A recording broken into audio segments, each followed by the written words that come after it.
Eu já trabalho, mas quero estudar. Se tenho filhos, cuido do meu lar. E estudar onde quiser, quando puder. No PC, tablet ou celular. Moro longe, quero me formar. A hora que eu tenho é depois de almoçar. Praticidade tem o nome, polos em todo o país. Online posso me formar. EAD, Unicesumar tem qualidade de ensino pra você criar. EAD, Unicesumar, você escolhe a hora que quer estudar. EAD, Unicesumar em cada canto do Brasil, porque melhor não há. EAD, Unicesumar do meu jeito, no meu tempo, em qualquer lugar.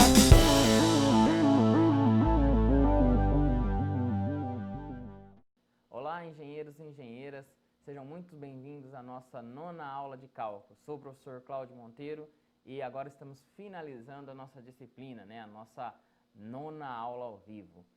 Como vocês podem perceber, estamos aí iniciando um novo tempo e fazendo essa gravação aí, retornando aos pouquinhos para os nossos estúdios, Então, hoje vocês vão ver sobre a novidade que eu tinha comentado com vocês na aula anterior, que iria ter, Hoje a gente vai fazer a nossa gravação numa mesa digitalizadora, Os cálculos vão ficar bem mais visíveis, vão ser bem mais interessantes aí no decorrer do nosso contextual, tá? Bom, nosso último capítulo de cálculo, ele vai tratar sobre o seguinte assunto. Então, na nossa 9ª aula, como vocês podem ver aí no slide, vamos falar sobre as aplicações das derivadas parciais. Nas grandes batalhas da vida, o primeiro passo para a vitória é o desejo de vencer. Então, se você tem desejo de vencer e chegou aqui até a 9ª aula, parabéns para você, viu? Sou muito grato por você ter acompanhado todas as nossas aulas e tenho certeza que em Cálculo 2 vocês também vão ir muito bem, porque vocês conseguiram aí desenvolver todos os assuntos e assistir todas as aulas. Mantenham aí vivo esse conteúdo, tá? Sempre que necessário, consultem novamente os vídeos disponíveis no nosso canal do YouTube, no canal da engenharia, que sempre vai estar lá à disposição para os conceitos básicos da matemática, e se utiliza com muita frequência dentro da engenharia. É isso que eu tenho para dizer para vocês.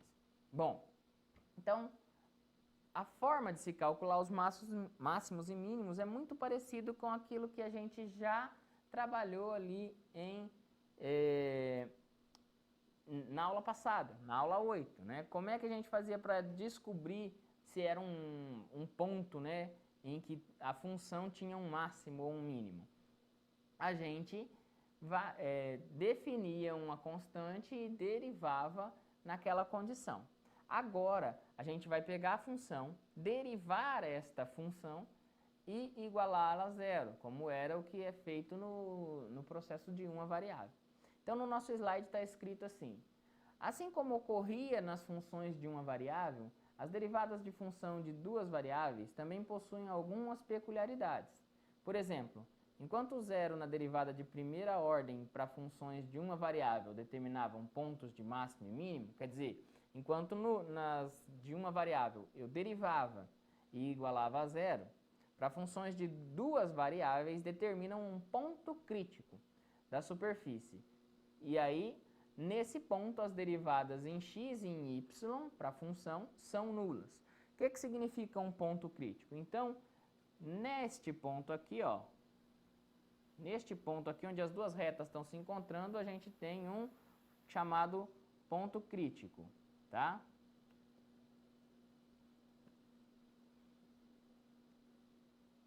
Então, ali é um ponto crítico onde as derivadas são nulas. Então, tanto f de x quanto f de y são nulas. E quando eu igualo elas com zero, eu vou ter duas equações e duas variáveis. De geometria analítica, a gente compreende que é um sistema possível e determinado. E aí é possível descobrir qual é este ponto. Só que é chamado de ponto crítico porque a gente tem três possibilidades. Possibilidade de ser um máximo, a possibilidade de ser um mínimo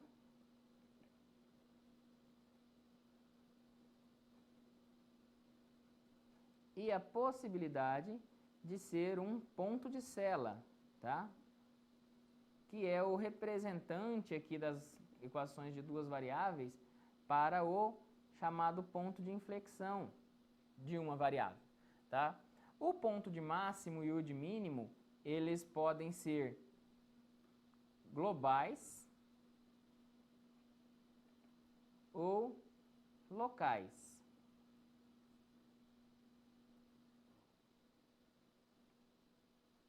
Mas a gente, né, no nosso livro, texto, ou no nosso livro, interessa saber se na região estudada é um ponto de máximo ou de mínimo. Então a gente estuda mais os locais, tá? Para se estudar os globais, a gente teria que trabalhar todo o domínio da função de duas variáveis, que é algo mais complexo, tá? Então a gente trabalha mais com esses mínimos e máximos locais. E como a gente faz para descobrir se é um máximo ou um mínimo local ou um ponto de Sela? Como seria, né, antes de partir para isso, como seria um ponto de máximo? Por exemplo, o desenho que está colocado aqui para vocês, ele está representando um ponto de máximo, né?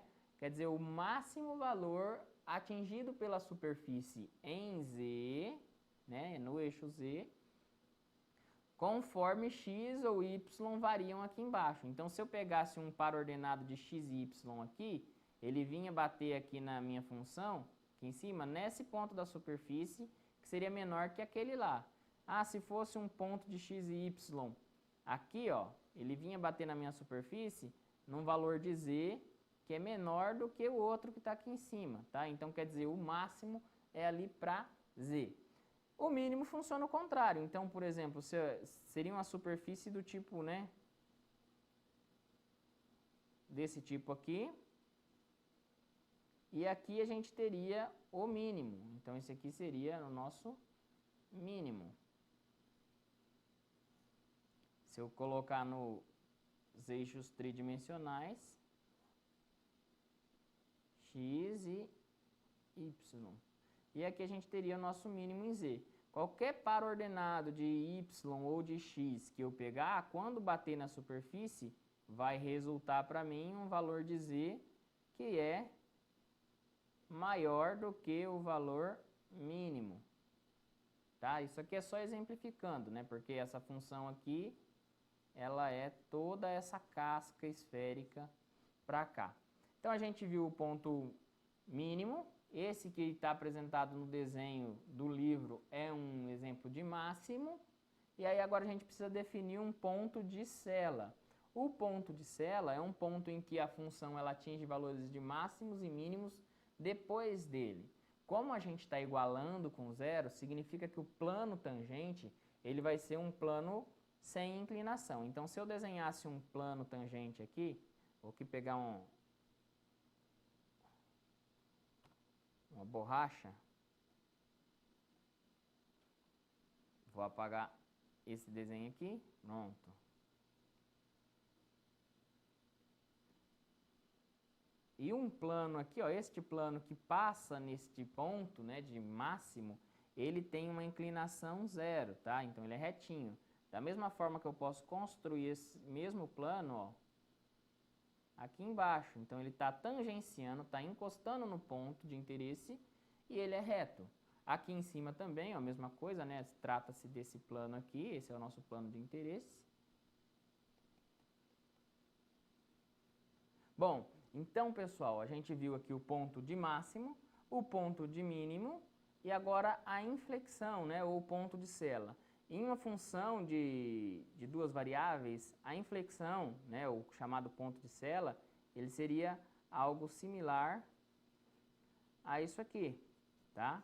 Então, teria este ponto aqui, aqui dentro um plano sem inclinação, mas eu teria valores maiores de z depois desse plano e menores, né, para antes, ou o contrário também, maior para antes e menor para depois. Enfim, a gente não teria um cresce constante diminui, ou um decresce constante aumenta, tá? Bom, vamos então para um exemplo, né, um exercício, e como definir quem são esses pontos de máximo, mínimo e ponto de Sela. Existe uma relação chamada relação de Hessiano, tá? O método de Hessiano, que a gente substitui em algo parecido com o que a gente calculava lá no delta de Bhaskara e encontra se é um ponto de cela, um ponto de máximo e um ponto de mínimo. O livro de vocês apresenta esse elemento aqui, e aí a gente pode utilizar ele como referência, né? O mínimo local, ele nada mais é do que o ponto em que a f de x0, y0 é a menor do que todas as da função f de xy. O máximo local é o oposto, né? Onde a f de x0, y0, a f naquele ponto é a maior para qualquer ponto da superfície. Já no ponto de cela a gente não consegue definir, né? Em determinados pontos ela é menor e em determinados pontos ela é maior. Já a equação do Hessiano, como a gente havia comentado, é essa daqui, porque é o que a gente usa para o teste. Então basta que eu faça uma derivada de segunda ordem da minha função de superfície, a gente consegue definir se é um máximo, se trata de um máximo local, de um mínimo local ou de um ponto de cela. Para o máximo local, a gente vai ter que o f de xy ao quadrado menos o f de xx vezes o f de yy vai ter que ser menor que zero, e o f de xx tem que ser menor que zero. Então, a gente está tratando de um máximo. Quando a gente tem o oposto para o f de xx, ou seja, quando ele é maior que zero, aí a gente está tratando de um mínimo, tá? Aqui em cima a gente está tratando de um máximo, e aqui embaixo, quando isso aqui é menor que zero, assim como lá em cima, a gente tem um candidato a máximo ou mínimo. Se o f de xx for menor que zero, é um máximo, máximo, e se o f de xx for maior que zero, é um mínimo. Já para o ponto de cela, todo esse cálculo do delta aqui vai ser maior que zero. E aí a gente tem um ponto de cela. Esse delta para o teste que a gente está conversando, ele é chamado de delta de Hessiano, ou função de Hessiano, né? O Hessiano da função. Isso ajuda a gente a definir se trata de um ponto de máximo, mínimo ou de cela. Então vamos fazer um exercício, um exemplo, para fixar bem essa ideia aí, né? Então a gente vai encontrar os pontos críticos dessa função e dizer se trata de um máximo, de um mínimo ou de um ponto de cela. A princípio, pessoal, a primeira coisa que a gente tem que fazer é calcular as derivadas dessa função, né? A gente vai precisar calcular o f de x, o f de y, e depois derivar novamente essas funções. Daqui a gente vai ter o f de xx, que seria a segunda derivada, ou seja, partimos da f, chegamos na f de x e depois na f de xx. Partimos da f, derivamos uma vez, chegamos na f de y e depois na f de y, derivando duas vezes em relação a y. E daqui a gente vai fazer a f de xy. Como a gente viu na aula passada, a maior parte das vezes a f de xy é igual a f de yx, mas para seguir a ordem do Hessiano, a gente vai fazer a derivada já a partir da f de x, beleza? Então tá. Quem seria então a derivada dessa função em relação a x? A minha f de x é a derivada da função com relação a x, considerando o y uma constante. Então, a gente vai ter 3x ao quadrado sobre 3. Mas, se eu estou derivando em relação a x, isso aqui é 1, né? 3 vezes 1 vezes y. Menos 3y. Y é constante, 6 é constante, então isso vai a zero. Tá? A derivada aqui também é tudo constante, y² sobre 4, também dá zero. Então, a minha f de x, ela nada mais é do que, simplifica esse cara com esse, x² mais 3y. Beleza. E a f de y, professor? A f de y é a mesma coisa, só que agora, considerando o x uma constante e o y uma variável. O primeiro termo vai dar zero, né? Porque x ao cubo aqui, neste caso, é constante. Então, zero mais...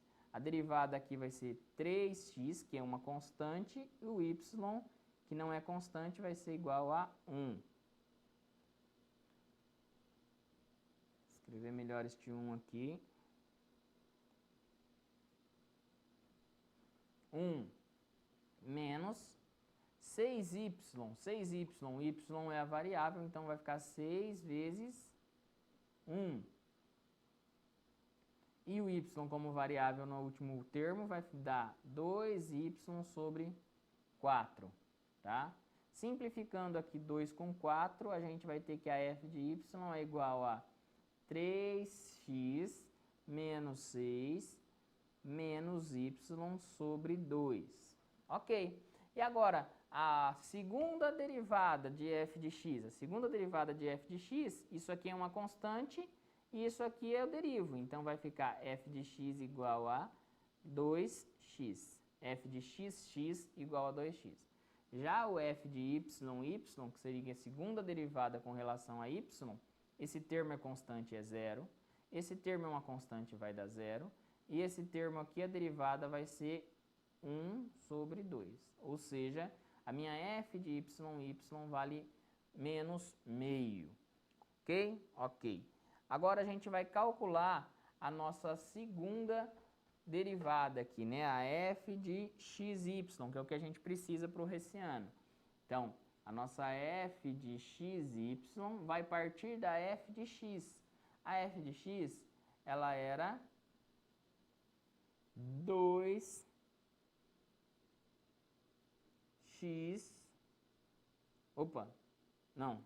x quadrado.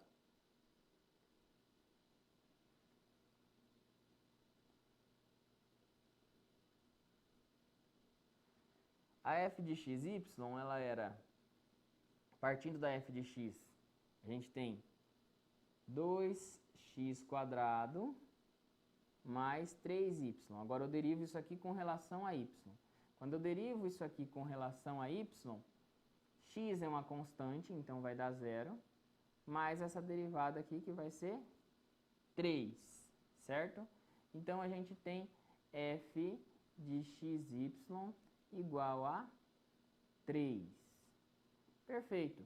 Então a gente tem o valor da f de xy, só relembrando que o valor da f de y era meio, e o valor da f de xx, que foi escrito lá no slide anterior, valia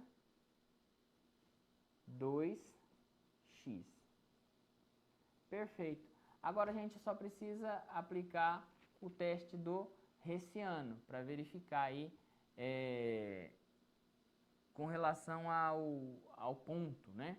Mas primeiro tem que encontrar quem são os pontos de máximo e mínimo. Lembram como que a gente encontrava os pontos de máximo e mínimo? Ah, professor, a gente precisava igualar a zero a primeira derivada, né? Isso. Quem era a primeira derivada? A f de x e a f de y. Quem era a f de x? A f de x, ela era x quadrado mais 3y. E a f de y, ela era menos 6 mais 3x menos meio, certo? Beleza. Igualando isso aqui a zero, né? Igualando f de x e f de y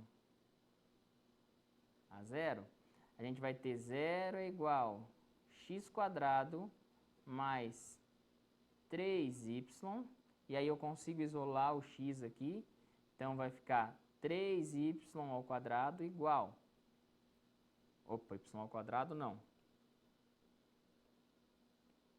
y, 3y igual menos x quadrado, tá? Passei o x positivo para o lado de lá, ficou negativo. Y, então, vai ser menos x quadrado sobre 3. Daqui nós temos uma equação, por enquanto. A outra equação vai sair da f de y. Então, 0 é igual a menos 6 mais 3x menos y sobre 2. Esse y aqui eu vou jogar para o lado de cá. E aí eu vou ter y sobre 2 é igual a 3x menos 6. Ou seja, y é igual a 2 vezes 3, 6x. 2 vezes 6, 12. Então, 6x menos 12. Dessa forma, eu consigo igualar esses dois termos, igualo os dois termos e chego em uma equação, tá? Qual seria essa equação? A equação seria menos x² sobre 3 igual, vou voltar para eu ver aqui, 6x menos 12. 6x menos 12.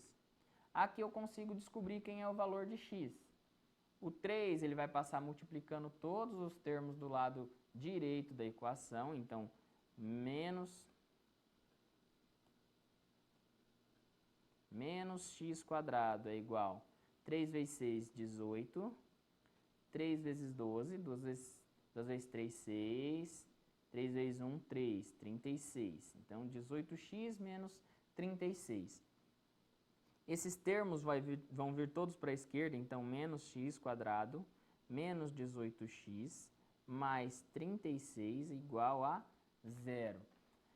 Equação de segundo grau, e a gente vai ter dois valores de x em que teremos candidatos a pontos de máximo, mínimo ou de cela. E aí a gente vai testar no Hessiano, tá?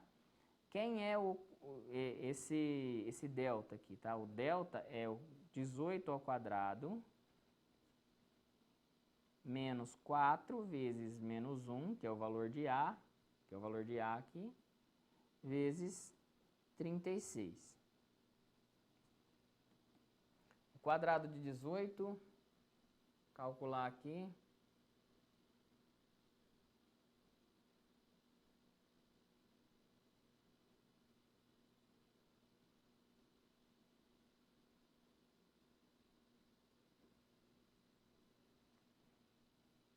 (324). Menos com menos vai dar mais, ou seja, mais 36 vezes 4, que é 144. A soma desses dois termos resulta em 468. Já vou extrair a raiz desse delta aqui, tá? E como a gente faz para extrair a raiz desse delta?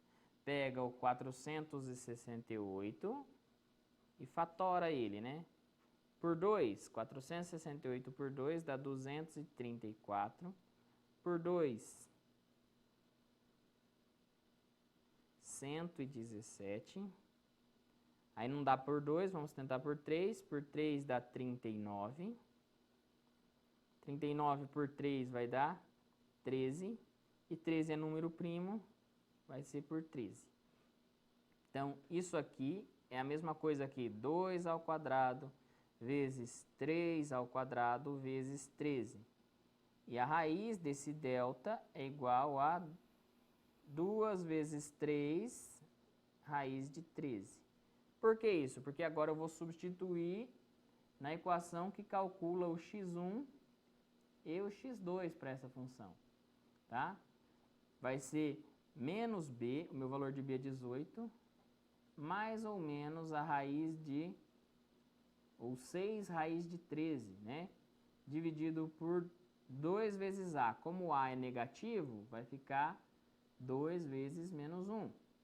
Então, meu x1, por exemplo, vai ser 18 mais 6 raiz de 13 dividido por 2, negativo.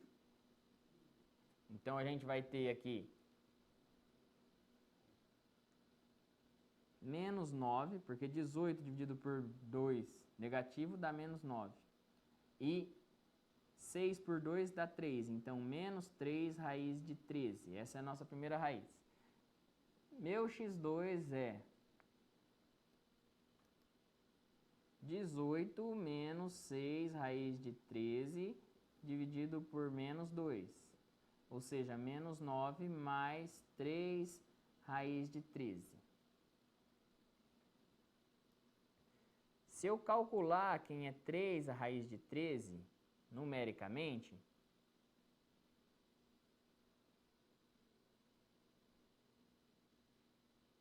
vai ser 10,81. Então, este número aqui, ó, portanto, o meu x1, a minha primeira raiz, ela é um valor menos com menos, então é um valor menor que zero. Já o meu x2, ele é um valor maior do que zero. Quem era meu f de xx, pessoal? Meu f de xx é 2x. Então, para este caso aqui, o meu f de xx também vai ser menor que zero. Quer dizer, ele é função única e exclusivamente do x. Né? Ó, só relembrando aqui que o meu f de xx vale 2x. Tá? E para esse x2, o meu f de xx vai ser maior do que zero. Perfeito. Agora a gente vai aplicar o Hessiano para essa função e descobrir se tratando de ponto de máximo ou de mínimo.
Bom, nosso próximo assunto, né, são os multiplicadores de Lagrange.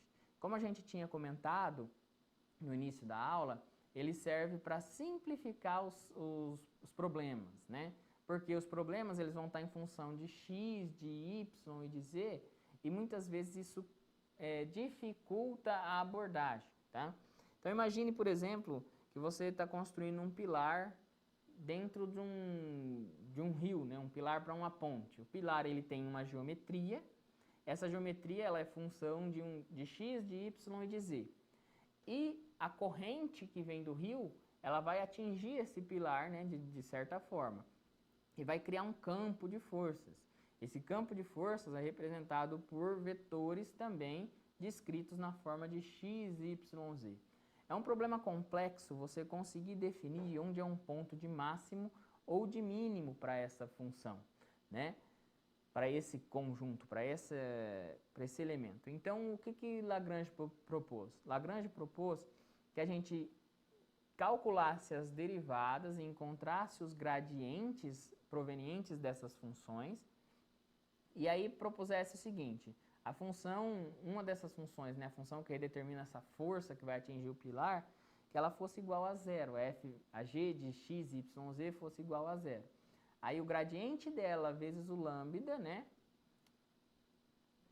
seria igual ao gradiente da primeira função, da função da geometria do elemento. Na apostila de vocês, no livro de vocês, vocês têm um exemplo em que a sonda ela entra, né, num ambiente e ela sofre um aquecimento conforme a outra função, e a resolução é pela mesma forma, propondo aí os multiplicadores de Lagrange. Quem trabalha com a parte elétrica também vai ver esse mesmo tipo de abordagem quando trabalhar lá com o efeito do campo elétrico numa partícula, né? Então, quer dizer, é algo bem aplicável à engenharia. Então, se eu quero simplificar um problema mais complexo, principalmente com 2, 3, né, ou mais variáveis, eu utilizo esse método aqui, que é o método multiplicador de Lagrange. Então, é básico. Ó, se você voltar aqui no slide, você vai ver que a gente tem uma função, essa aqui é a função que determina, por exemplo, a geometria, né, do elemento. É um pilar circular, não, é um pilar triangular, é um pilar que tem uma seção quadrada. Cada um deles vai ter um efeito de força desse campo do rio aí diferente. E aqui, por exemplo, seria a força aplicada, né? O campo de força que está aplicando ali vai atingir de forma diferente cada posição do pilar. E qual é a vantagem disso? A vantagem disso é que se eu souber o local em que ocorre maior esforço ou o local em que ocorre um maior aquecimento, eu posso propor naquele ponto, naquela condição, um isolamento melhor, um reforço, fazer algo que reforce o pilar. Eu ganho em otimização do meu projeto. Então, a forma de se otimizar utilizando o cálculo é o multiplicador de Lagrange, né? Ou, por exemplo, eu preciso colocar uma partícula nesse campo de tal forma que ela fique o mais acelerada possível. Onde é que é a posição que eu vou colocar? Calculo aqui por Lagrange e encontro o ponto ótimo no x, y, z para colocar esse elemento ali para sofrer uma aceleração, certo? Beleza. Então vamos lá. Continuando aqui no slide, ele diz assim: o método é utilizado para otimizar o resultado obtido quando combinamos duas funções de duas variáveis, né? Ó, primeira função, segunda função. Para tanto, associa-se a essas funções uma constante lambda, que é esse lambda aqui. Quer dizer, a gente parametrizou em relação a lambda. E aí a gente calcula o lambda e depois retorna essa substituição para descobrir quem é x, y e z. O que facilita a abordagem, e aí a gente aplica o cálculo do gradiente. Lembrando quem era o cálculo do gradiente. O gradiente era fazer a f de x, calcular quem era f de x, quem era f de y, quem era f de z, né? Então aqui a gente vai calcular quem é o g de x, quem é o g de y e quem é o g de z. E aí com isso a gente consegue igualar as duas, né? Então, por exemplo, eu vou calcular essas derivadas aqui para a função. Para essas daqui eu vou multiplicar por um lambda, que vai me resultar no zero. E aí eu consigo dizer, por exemplo, em separado, né? Então dizer que a derivada da f em relação a x é igual a um lambda que multiplica a derivada da g em relação ao x. A derivada da f em relação ao y é igual a um lambda que multiplica a derivada da g em relação ao y. e a derivada da f em relação a z é igual a um lambda que multiplica o g derivado com relação a z. O exemplo que eu trago para a gente finalizar aí a nossa aula e disciplina é o colocado aí para vocês, né? Certo edifício possui um telhado representado pela seguinte equação, né? A luminosidade refletida por esse telhado é representada pela equação dada aí também. Então, você precisa aplicar isolamento no ponto onde essa luminosidade é máxima. Então, para descobrir onde essa luminosidade é um ponto de máximo, de mínimo, utilizaremos multiplicador de Lagrange, tá? E aí, calcular as derivadas nesses pontos e aplicar um isolamento, uma forma de refletir menos essa luminosidade de acordo com esse telhado. É uma superfície irregular, né? Existem construções com um telhado de superfície irregular? Com certeza existem. E a gente pode utilizar dessa mesma abordagem para otimizar o projeto. Senão eu vou ter que aplicar um isolamento por igual, um isolamento caro por igual em todo esse telhado que é imenso. Não, eu aplico o mais eficiente, o mais caro, numa determinada localidade, né? E baratei meu custo e etc. Tá, então, vamos só copiar a função f de x e aqui, colocar só como f, mas vocês entendem que é uma função de 3 variáveis, tá? Ela é x quadrado 4y² menos 2x mais 4y² menos 2y mais 9z² menos 4z mais 5. E a g, ela é dada por 2x menos y mais 3z menos 6, certo? Feito isso, a gente consegue calcular quem é a derivada com relação a x. Derivada da função f em relação a x com y e z como constantes. Então, o primeiro termo é 2x, o segundo termo é todo constante, então é 0. Terceiro termo é todo constante e é 0. O próximo termo em z também é constante e é 0. O outro também é 0. E o último é 0. Então, minha f de x aqui vale 2x. Quem é minha f de y? Minha f de y é considerar x e z constantes e derivar em relação a y. Então, o primeiro termo é 0, mais 8y. Aí, o próximo termo é 2, né? Porque 2y, a derivada disso é 2. O próximo em z é 0. 0 e 0. Então, minha f de y ela passa a ser 8y menos 2. Minha f de z agora. Quem é minha f de z? Minha f de z é a derivada dessa função onde x e y são constantes. Então, 0 para o primeiro termo, 0 para o segundo termo, 0 para o terceiro termo, mais 2 vezes 9, 18z, menos 4z, né? A derivada de 4z é menos 4. 5 é uma constante, dá 0. Então, a minha f de z vai valer 18z menos 4. Ok? Então, temos aqui a f de x, a f de y e a f de z. Quem são as g's, as derivadas em relação a g? Da mesma forma, g de x derivada com relação a x e o restante constante. Derivada de 2x é 2. Isso é 0, derivada 0, derivada é 0. Agora, com relação a y. Com relação a y, o único termo em y que eu tenho é o menos y, então a sua derivada menos 1. Com relação a z, o único termo que eu tenho com relação a z e a sua derivada é o 3. Então, 3. G de z igual a 3. Logo, a gente constrói o seguinte sistema, né? Eu vou igualar isso, Lembra do f de x igual a um lambda que multiplica um g de x? Então, vou ter que 2x é igual a um lambda que multiplica a g de x, que é 2. Outra igualdade que a gente tinha era f de y igual a lambda que multiplica um g de y. Então, 8y menos 2 é igual a um lambda que multiplica menos 1. E depois f de z é igual a um lambda que multiplica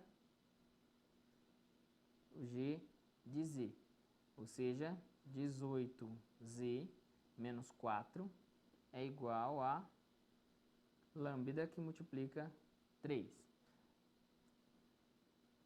Todas as equações aqui estão em função de lambda, tá? Para resolver o multiplicador de Lagrange, a gente considera que x, y, z, quando multiplicado por lambda, vai ser igual a 0. Então, se eu tiver o x, y, z descrito em função de lambda, eu tenho a igualdade com 0. Resta a gente fazer o que aqui, então? Igualar, descobrir quem são x, y e z em função de lambda e substituir na equação de g, tá? Vamos escrever aqui novamente. Então, a relação que eu tenho é 2x igual a 2 lambda. Para y é 8y menos 2 igual a menos lambda.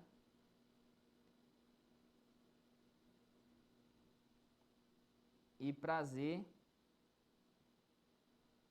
18z menos 4 igual a 3 lambda.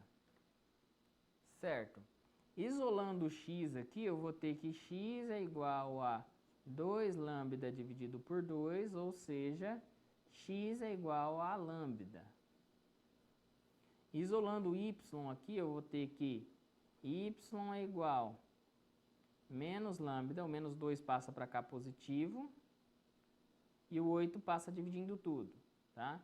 Então, y é igual a esse termo aqui. Reescrevendo seria menos lambda sobre 8, mais 2 dividido por 8, fica 1 dividido por 4. Esse é o valor de y. E isolando o z, 3 lambda mais 4, né? Passou para o lado de cá, dividido por 18. Ou seja, z vai ser igual a lambda sobre 6, porque 18 dividido por 3 dá 6. Então, 3 por 3 dá 1, 18 por 3 dá 6. E aí, 4 por 18 vai dar...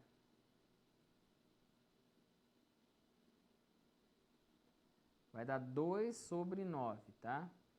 4 por 2 dá 9. 18 por 2... 4 por 2 dá 2. E 18 por 2 dá 9. Sendo esses os valores. Quem era a minha g, né, para eu igualar a 0 agora, já que eu tenho todos os termos em relação, em função de lambda? Minha g era 2x menos y mais 3z. 2x menos y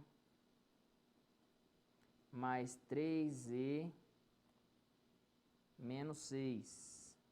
Tudo isso aqui vai ser igual a 0, tá? Então, na verdade, eu vou ter 2x é igual a lambda, então 2 lambda, menos, quem é meu y? Menos lambda sobre 8, mais 1 sobre 4, mais 3, quem é meu z? Lambda sobre 6, mais 2 sobre 9. Menos 6 igual a 0. 2 lambda, menos com menos vai dar mais lambda sobre 8, menos com mais vai dar menos 1 quarto, mais 3 vezes lambda, 3 lambda dividido por 6 é lambda dividido por 2. Por quê? 3 dividido por 3 dá 1, 6 dividido por 3 dá 2. 3 vezes 2 é 6, 6 por 9 vai dar por 3, vai dar 2 sobre 3. Então, mais 2 sobre 3, menos 6. Tudo isso igual a 0. Somar os termos idênticos em lambda aqui, tá? Vou reescrever aqui. 2 lambda mais lambda sobre 8 mais lambda sobre 2. Aí tudo que não tem lambda vai para o lado direito, tá? O 1/4 aqui negativo vira 1/4 positivo. 2/3 positivo vira 2/3 negativo.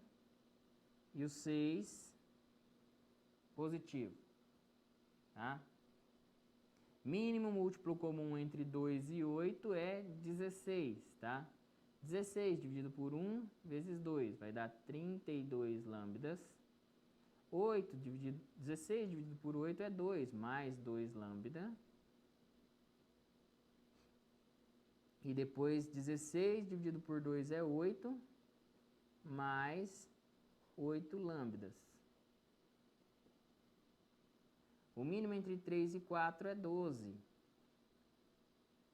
12 por 4 é 3, então 3 menos 2 vezes 4, 8, mais 6. 6 vezes 12.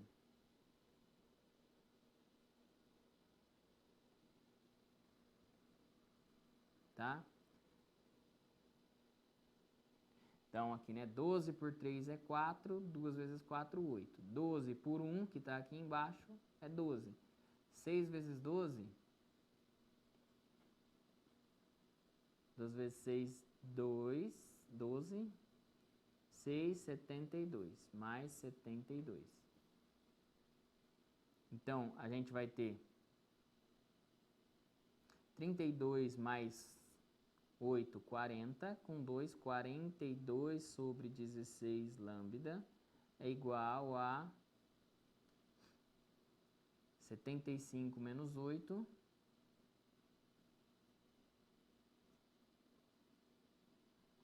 sobre 12. A gente consegue fazer simplificações aqui, então por 2 seria 21 lambda sobre 8. E o 12 que está aqui eu passo multiplicando para cá. Aí fica 75 menos 8. Consigo simplificar o 12 pelo 8 aqui também. Então, por 2 vai dar 6 e 4. Por 4, né? 3 vezes 4, 12. Então, vai ficar 3 vezes 21 lambda. 8 por 4 dá 2. E aqui 75 menos 8 vai dar 67, né? 67.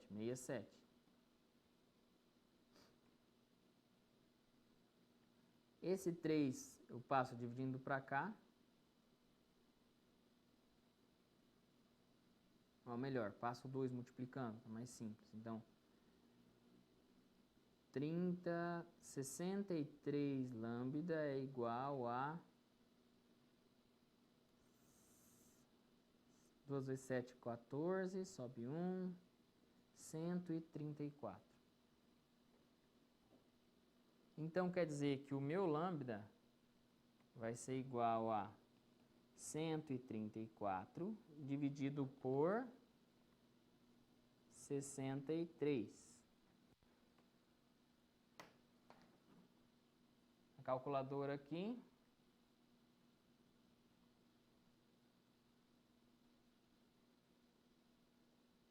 Isso é aproximadamente 2,12. Ou seja, meu lambda ele é aproximadamente 2,12. E para eu achar o par onde vai ter esse ponto de maior luminosidade, é só substituir de novo, né, nas relações em x, y e z para lambda. Quem são aí x, y e z para lambda? X é igual a lambda, y é igual a menos lambda sobre 8 mais 1/4,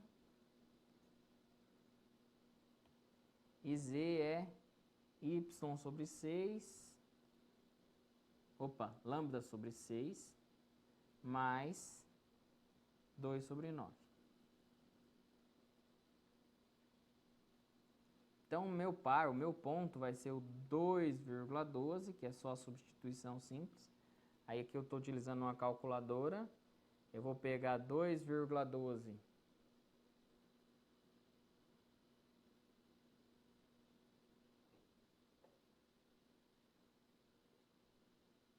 dividido por 8, né, esse valor negativo,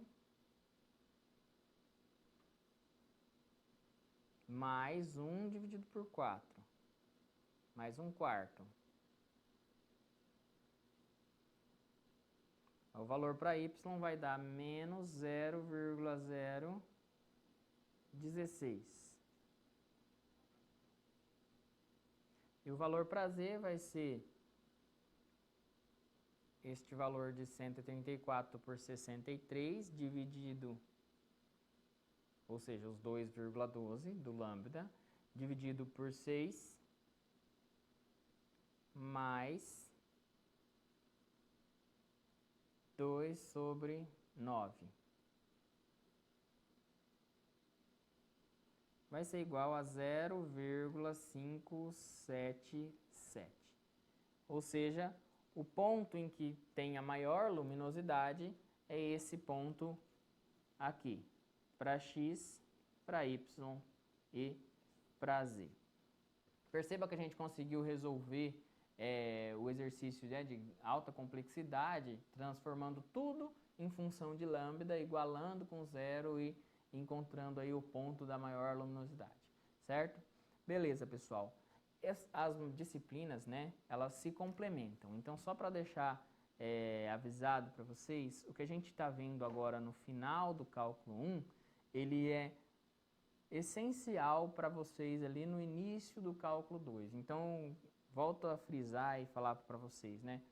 Continuem aí consultando essa disciplina, estudando, mesmo durante esse período aí, né, do final do ano para o começo do ano que vem.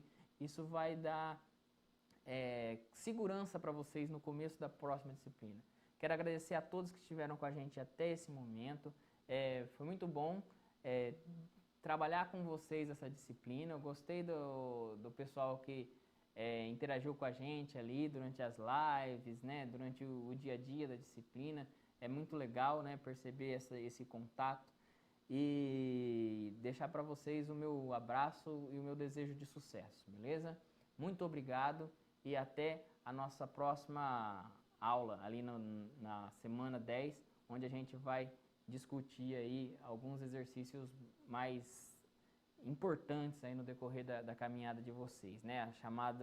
Os exercícios que estão ali do mapa, né? Vou escolher exercícios que serão similares assim ao que é trabalhado no mapa para dar aí um fôlego para quem ainda tem dúvidas com relação a isso, beleza? Obrigado, beijo e até a próxima. Tchau! EAD, Unicesumar, do meu jeito, no meu tempo, em qualquer lugar.